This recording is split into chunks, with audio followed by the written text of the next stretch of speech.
Hello student, जय Shri Ram. Student, मैं निशु यादव स्वागत करती हूँ एक बार फिर से आप सभी का मेरे इस यूट्यूब चैनल पर जिसका नाम है बिलीव योरसेल्फ। बच्चों, ये वीडियो लेकर आई हूँ आप सभी के लिए। कोई भी कॉम्पिटिटिव एग्जाम के लिए आप प्रिपरेशन कर रहे हैं, स्पेशली फॉर एचपीएससी पीजीटी और एचपीएससी असिस्टेंट प्रोफेसर जैसे एग्जाम्स की, ठीक है, जहाँ पर डायरेक्टली क्वेश्चन आप लोगों से ईयर से रिलेटेड पूछे जाते हैं और यहाँ से एक या दो क्वेश्चन आप लोगों के एग्जाम में जरूर पूछा जाएगा, जरूर पूछा जाएगा। तो आप इस कंटेंट को लिख सकते हैं, कहीं नोट डाउन कर सकते हैं, और जितने भी मेरे कोर्स में स्टूडेंट हैं उनको ये उनके कोर्स के अंदर ये पीडीएफ डाल दी गई है। इवन यहाँ यूट्यूब पे तो मैं छोटा सा कंटेंट करा रही हूँ, आप लोगों को जो डायरेक्टली आप लोगों के क्वेश्चन उठते हैं वो स्पेशल कंटेंट फोल्डर में आप लोगों के सिलेबस में आप लोगों के कोर्स में मिल जाएगा। 15 या 16 पेजेस का कुछ कंटेंट है, आप लोग उसको बार बार गो थ्रू करें, अच्छे से पढ़ें। चलो, एक वीडियो ये मैं यूट्यूब पर फ्री ऑफ कॉस्ट कर रही हूँ, आप लोगों के जो भी यूट्यूब वाले बच्चे हैं उनके लिए भी बेनिफिट हो जाएगा। चलो शुरू करती हूँ आज की वीडियो। ये इंपॉर्टेंट स्टेब्लिशमेंट ईयर, यहाँ से क्वेश्चन एचपीएससी जरूर पूछता है, चाहे पीजीटी एग्जाम हो, एचटेट एग्जाम हो या एचपीएससी हो, ठीक है। डायरेक्ट क्वेश्चन मिलेगा। वीडियो को ज़्यादा लंबी नहीं करते हुए मैं शुरू करती हूँ। देखो बेटा, इंडियन कॉन्ट्रैक्ट एक्ट आप लोगों का कब आया था? 1872 में। इंडियन कॉन्ट्रैक्ट एक्ट कब आया? 1872।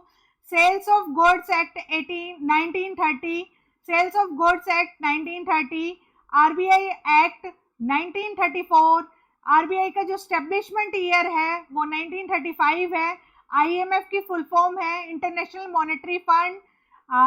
और कब आया था आप लोगों को पता है? ब्रिटेन वुड्स ट्विंस आए थे ब्रिटेन वुड कॉन्फ्रेंस के थ्रू 1944 में। दो, एक तो आईएमएफ, दूसरा वर्ल्ड बैंक। तो वर्ल्ड बैंक का दूसरा नाम है IBRD, international bank for reconstruction and development.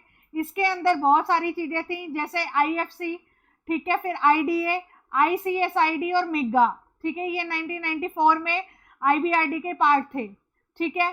फिर उसके बाद है आईबीआरडी की फुल फॉर्म भी गिवन है आप लोगों के। दो काम सद रहे हैं यहाँ पर, दो काम हो रहे हैं। कौन कौन सा? एक तो फुल फॉर्म भी कर रहे हो, स्टेब्लिशमेंट ईयर भी। तो ये जो चार्ट है वो बहुत इंपॉर्टेंट है, आप लोगों को प्लीज कर लेना है।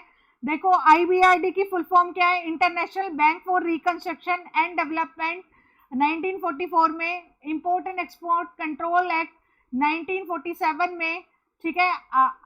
फिर आप लोगों का इंडस्ट्रियल डिस्प्यूट डेवलपमेंट एक्ट 1947 में। IFCI, international finance corporation of India 1948 में। इंडियन फैक्ट्रीज एक्ट बहुत बार पूछा जाता है 1948 में। General agreement trade and tariff 1948 में, ठीक है।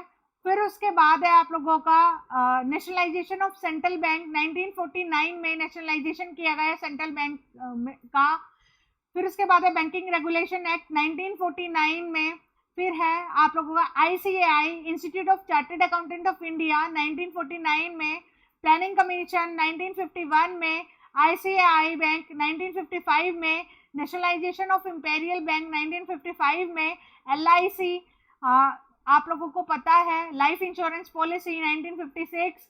फिर आईएफसी, इंडस्ट्रियल फाइनेंस कॉर्पोरेशन, ठीक है, जो प्रोवाइड करता था पब्लिक सेक्टर को लोन 1950, प्राइवेट सेक्टर को लोन प्रोवाइड करता है 1956 में आया। IDA for industrial development association जो 1960 में आया। UTI, unit trust of India 1964 में। UNCTAD, united nation conference trade and development 1964 में आया। और फिर आईडीबीआई, एपेक्स डेवलपमेंट बैंक्स का एपेक्स कहा जाता है आईडीबीआई को, industrial development bank of India. फिर है एडीबी, एशियन डेवलपमेंट बैंक 1966 में। नेशनलाइजेशन किया गया 14 बैंक्स का 1969 के अंदर। और एक्सचेंज फंड फैसिलिटी आईएमएफ ने शुरू करी 1974 में। यहाँ से डायरेक्टली क्वेश्चन आते हैं, लाइटली नहीं लेना इस चार्ट को। आरआरबी आप लोगों का 1975 में। अकाउंटिंग स्टैंडर्ड बोर्ड 1977 में।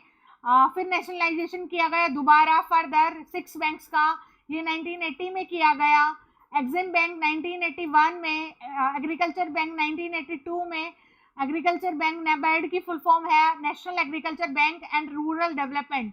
उरे राउंड गेट का 8वां राउंड था, आप लोगों को पता होना चाहिए।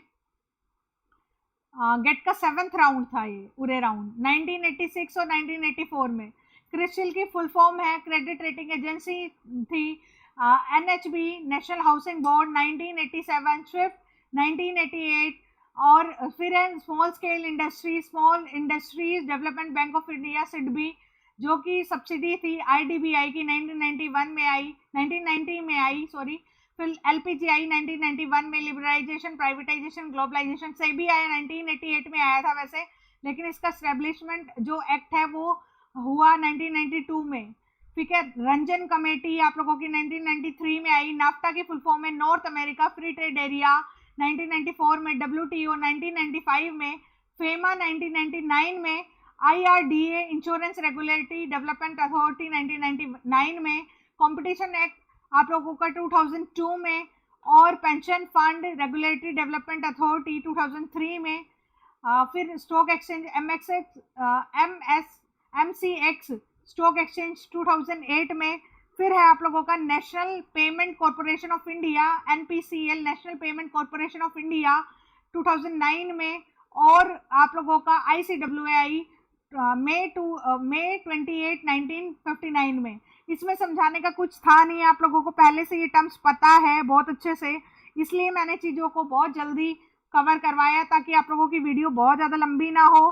ठीक है, और बहुत अच्छे से चीज़ों को आप कवर कर सको। ठीक है, आप लोगों को चीज़ों को कवर करना है बहुत अच्छे से, और क्या करना है इस जो भी मेरे कोर्स वाले बच्चे हैं ये पीडीएफ का प्रिंट आउट लेकर, इवन इसके साथ बहुत सारी चीज़ें इंक्लूड है, ये तो सिर्फ एक पेज का कंटेंट है, इसके अलावा आप लोगों को 15 पेजेस में और बहुत सारे डायरेक्ट कंटेंट दिया गया है जिसको आप आराम से कर सकते हो।